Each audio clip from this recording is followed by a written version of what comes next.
அதிகார வர்க்கமும் அரசியல் வர்க்கமும் எம் இனத்தின் மீது ஏவப்படுகின்ற ஒவ்வொரு அடக்குமுறைகளையும் உடைத்து எறிவேன். எம் இனத்தின் மீது பொய்மைகளை மட்டுமே புகுத்திக் கொண்டிருக்கக்கூடிய ஊடகங்களுக்கு மத்தியில் பொய்மையை உடைத்து எறிவேன். வணக்கம், இது கள்ளிப்பாடி சேதுபதியின் குரல். ஊடகத்தின் வாயிலாக வெளிவந்திருக்கக்கூடிய ஒரு செய்தி என்பது மிக முக்கியமான ஒன்றாக பார்க்கப்படுகிறது.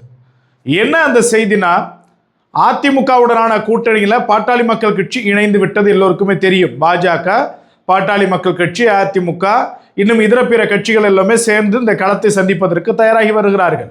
இந்த தருணத்தில் தான் திமுக கிட்ட ஒரு குறிப்பிட்ட அளவு சீட்டு கேட்டதாகவும் அதற்கு அவர்கள் செவிசாய்க்கவில்லை என்பதற்காக அதிமுக கிட்ட கூட்டணி பேச்சுவார்த்தையை தொடங்கி இருக்கிறாங்களாம் பிரேமலதா அவர்கள். இந்த சூழலில் இன்னொரு விடயம் நமக்கு வருகிறது. என்ன அப்படின்னு, பாட்டாளி மக்கள் கட்சியை விட எங்களுக்கு ஒரு தொகுதியை கூடுதலாக கொடுக்க வேண்டுமா? எப்படி? யாரு சொல்றது? பிரேமலதா அவர்கள். பாட்டாளி மக்கள் கட்சியை விட எங்களுக்கு ஒரு தொகுதியை கூடுதலாக கொடுக்க வேண்டும்னா, இவங்க எந்த தேர்தலில் இவங்களுடைய வாக்கை ப்ரூவ் பண்ணியிருக்கிறாங்க? விஜயகாந்த் அவர்களுடைய மறைவுக்கு பின்பு நம்ம சொல்றோம், அதாவது அவர் இருக்கக்கூடிய 21 தேர்தலில் இவங்க டெபாசிட் இழந்துட்டு போனாங்க. ஒரு வேட்பாளர் கார்த்தியன் என்கிற ஒரு வேட்பாளர் டெபாசிட் இழந்துட்டு போனாங்க. இவங்க ஒரு தொகுதியை கூடுதலாக கேட்கிறாங்கன்னு சொல்லிட்டு ஒரு விடயம் என்பது நகைப்புக்குரியதா இருக்குது. நீங்கள் உங்களுக்கு தேவையானது கேளுங்க. நாங்கள் இத்தனை தொகுதியில் போட்டின்னு விரும்புகிறோம், எங்களுக்கு கொடுங்கன்னு சொல்லி கேளுங்க. பாமகவை விடனா, பாமகவை பார்த்தா உங்களுக்கு என்ன அவ்வளோ ஒரு இலக்காரமாக போட்டுதா அப்படின்ற ஒரு பெரும் கேள்வி எழுதலைங்க. நீங்கள் உங்களுடைய ஓட்டை ப்ரூவ் பண்ணதுக்கு அப்புறம் நீங்கள் கேட்குறதுல தவறு கிடையாது. இல்லை, உங்களுக்கு எது தேவையோ அதை நீங்கள் பெற்றுக்கொள்வதில் தவறு கிடையாது. ஒப்பிடுதல் என்பது எந்த வகையில் நியாயம்? மழையை பார்த்து எலி கேட்குற மாதிரி இருக்குது. மழை இருக்குது பெருமளவில், அதை பார்த்துட்டு எலி கேட்குதான் எனக்கு இது வேணும்னு, அந்த மாதிரி இருக்குது இந்த கதை. எந்த அளவுக்கு ஒரு பெரும் நகைப்புக்குரியதா இருக்குது. அதையெல்லாம் விட இன்னொரு விஷயம் என்னன்னா, விருதாச்சலம் சட்டமன்ற தொகுதி பாட்டாளி மக்கள் கட்சிக்கு வேண்டும் அப்படின்னு சொல்லிட்டு எல்லோருடைய எண்ணமா இருக்குது. ஏன்னா கடந்த முறை சொற்ப வாக்கு வித்தியாசத்தில் நம்ம தோல்வி அடைந்து நமக்கு வேணும்னு கேட்கிறோம்.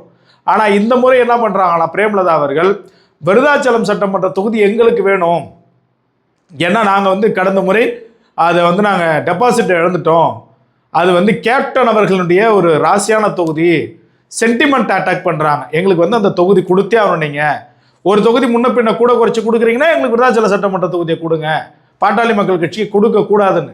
நாம் கஷ்டப்பட்டு இந்த 5 வருஷம் உழைச்சி நாம் பெருமளவில் அங்கே ஒரு ஸ்ட்ராட்டஜியை உருவாக்கி ஒரு ஐடென்டிட்டியை உருவாக்கி வச்சுருந்தா, ஒரு அடையாளத்தை உருவாக்கி வச்சுருந்தா, நோம்பு கும்பிட்றாங்கன்னு சொல்கிறது போல் கஷ்டப்பட்டு நம்மளுடைய வாக்கை இவங்களுக்கு கொடுத்துட்டு நாம் என்ன பண்ணுறது?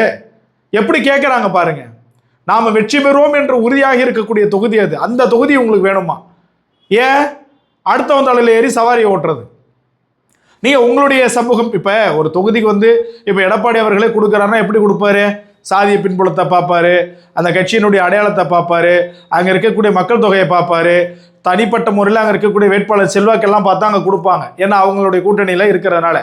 இப்போ தேமுதிக விஜயகாந்த் அவர்கள் இருக்கக்கூடிய கால சூழல் வேறு, அப்படின்னு தான் நம்ம பேச போகிறது கிடையாது. அவங்க கொடுங்கன்ட்டு நம்மளே தாராளமாக சொல்லலாம். ஆனால் இப்போ வெற்றி பெறணும்ல, நீங்கள் பாமகவுக்கு அதற்கான வாய்ப்பு இருக்குது. ஆனால் அது திட்டவட்டமாக அந்த தொகுதியை கேட்குறாங்களாம் பிரேமலதா அவர்கள். எடப்பாடி பழனிசாமி அவர்கள் நல்லது ஒரு முடிவு இதில் எடுக்கணும். விருதாச்சலம் சட்டமன்ற தொகுதியில் பாட்டாளி மக்கள் கட்சி கொடுக்கணும். ஏன்னா நாங்கள் வெற்றி பெற்றா நீங்கள் வெற்றி பெற்ற மாதிரி தானே. அவங்க தோல்வி அடைந்தால் அது நீங்கள் தோல்வி அடைந்தது தான். இதற்கு மேலே எதுவும் சொல்கிறது கிடையாது. இந்த பாட்டாளி மக்கள் கட்சியோட ஒப்பிட்டு சீட்டு கேட்கறது, பாட்டாளி மக்கள் கட்சி நிற்கக்கூடிய தொகுதியில் தான் எங்களுக்கு வேணும்னு அடம் பிடிக்கிறதெல்லாம் கூட்டணி தர்மமே கிடையாது. அது அதர்மமாகும்.